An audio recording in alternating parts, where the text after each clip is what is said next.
आज बहुत सारे बच्चों का कमेंट आया है कि सर बीएफए एंट्रेंस एग्जाम के लिए कौन सा बुक से हम तैयारी करें ताकि मेरा एंट्रेंस एग्जाम आसानी से हो सके और अच्छे मार्क्स आए।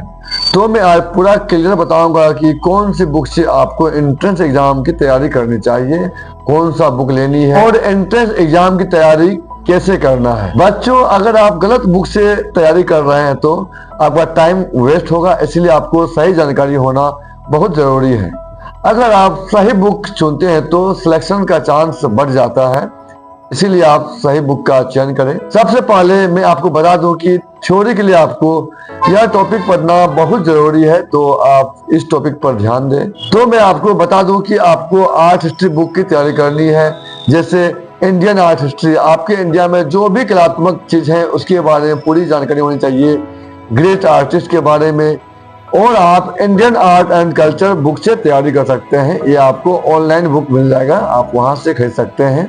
इससे आपको आर्टिस्ट, पेंटिंग मूवमेंट के बारे में समझ में आएगा कि हमारे भारत में कितने आर्टिस्ट हैं, उन्होंने कौन से काम किया, कितने पेंटिंग बनाए। बच्चों, अब हम बात करते हैं ड्राइंग, पेंटिंग एंड स्केचिंग के बारे में। इसके बारे में आपको पूरी जानकारी होनी चाहिए कि कौन सी बुक से हमको तैयारी करनी है। ड्राइंग प्रैक्टिस के लिए आपको NCERT फाइन आर्ट्स वाला बुक बहुत ही बेस्ट है, आप इसे यूज कर सकते हैं। इसमें बेसिक अच्छे से समझ में आता है, line, shape, perspective, light and shade, ये सब आपको अच्छे से समझ में आएगा इस बुक से तैयारी करेंगे तो आप। बीएफए एंट्रेंस के लिए सबसे जरूरी है प्रीवियस ईयर के पैटर्न को समझना, जैसे जनरल ड्राइंग बुक, इससे आप अच्छी तैयारी कर सकते हैं। ऑब्जेक्ट ड्राइंग और ह्यूमन फिगर यानी एनाटॉमी की आपको पूरी नॉलेज होनी चाहिए। इस एनाटॉमी में आपको पूरे बॉडी का नॉलेज होनी चाहिए कि उसका हाथ, पैर, प्रोपोर्शन किस तरह से मूव होता है, लाइनिंग कैसी होती है, शेडो क्या होता है, लाइट क्या होता है, पूरी आपको समझ होनी चाहिए। जैसे आदमी की लंबाई क्या है, उसके फेस की लंबाई क्या है, उसके हाथ पैर की लंबाई क्या है, बैठने पे उसकी लंबाई क्या होती है, खड़ा होने पे इसकी लंबाई क्या होती है। तो आपको ह्यूमन एनाटॉमी की पूरे नाप तोल होनी चाहिए, इसीलिए आपको ह्यूमन एनाटॉमी बुक लेकर के आपको स्केच पर पूरा ध्यान देना चाहिए। इसके लिए कोई भी एलिमेंट्री, इंटरमीडिएट ड्राइंग बुक आप यूज कर सकते हैं। अगर आप खासकर पटना यूनिवर्सिटी से हैं, यानी college of art and craft Patna university के एंट्रेंस की तैयारी कर रहे हैं, तो आप थ्योरी के साथ साथ ड्राइंग प्रैक्टिस रोज जरूर करें।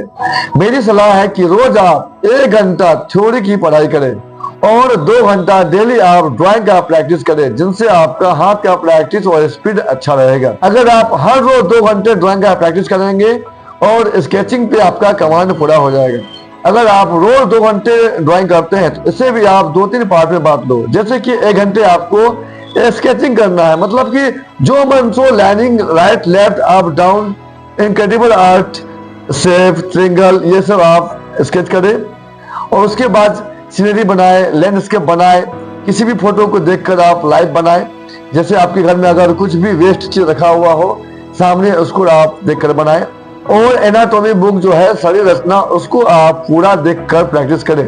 और आपको एनाटॉमी बुक जो हिंदी में बोलते हैं उसको शरीर रचना, इसको आप डेली 2-3 पेज स्केचिंग करें, हाथ, पैर, पाँव का पूरा डिटेल को स्केच करें और आपके दिमाग में सेट हो जाएगा कि हाथ कैसे होता है, पैर कैसे होता है, राइट लेफ्ट कैसे होता है, फेस ऊपर देखेंगे कैसे होगा, नीचे देखेंगे कैसे होगा, अगर किसी को बॉक्सिंग कर रहे हैं तो कैसे होगा। तो इस तरह का आपको करना होगा। कभी कभी पटना यूनिवर्सिटी के एंट्रेंस एग्जाम में आपको दे देगा 3 लेडी, मतलब कि वो मार्केट जा रही है, या 3 लेडी कोई काम कर रही है, या कोई विलेज का चित्र बनाइए, या कोई मार्केट का चित्र बनाइए, दुर्गा मेला का चित्र बनाइए, मतलब कि कंपोजिशन रहेगा। आपको 5-6 आदमी को दिखाना है कि कोई काम कर रहा है।